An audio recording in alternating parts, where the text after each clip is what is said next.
One of the pluses about group lessons is that you're showing students how to actually practice while they're with you for those, X amount of time, whether it's 50 or 60 minutes. When I got started teaching groups, I actually used the framework from my one-on-one lessons as a starting point and then built out the rest of my group lessons from that initial framework. So this is an example of what it could look like for you and something that I typically do in my one-on-ones. Now, let's see how that translates to a group lesson model using that same starting framework. So we're going to pull that technique warm-up directly into our first time block. You may keep the warm-up on the shorter end, so around 15 minutes or so, where students will be rehearsing their warm-ups, and you'll spend a few minutes at each station listening and correcting technique if necessary. Once your warm-up block is completed, then you're going to move into your second time block where you're going to be having students pass off their previous assignment. This is going to take a good 15 to 20 minutes.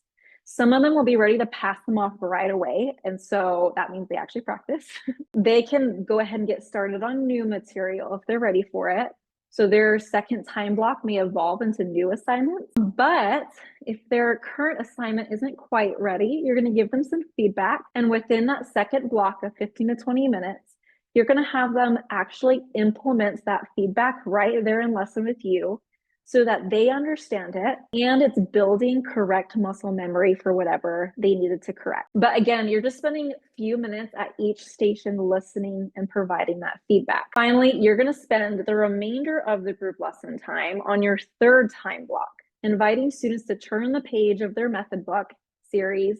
Let's say they've already been starting a new assignment. They're just going to stay here or get more new assignments if that applies. And they're going to begin the next piece. They will start the piece on their own using a good, strong framework of how to actually start a piece correctly. They're going to ask any initial questions that they may not be able to get answered at home without you. And then they're going to move on so that they have the time to start multiple pieces in their last block. So you want them to actually start their practice of that new piece in the lesson with you. So by the time they get home, they've already become familiar with their piece. They've already had their initial questions answered, and that makes them so much more confident in actually implementing the practice at home. One of the pluses about group lessons is that you're showing students how to actually practice while they're with you for those, X amount of time, whether it's 50 or 60 minutes.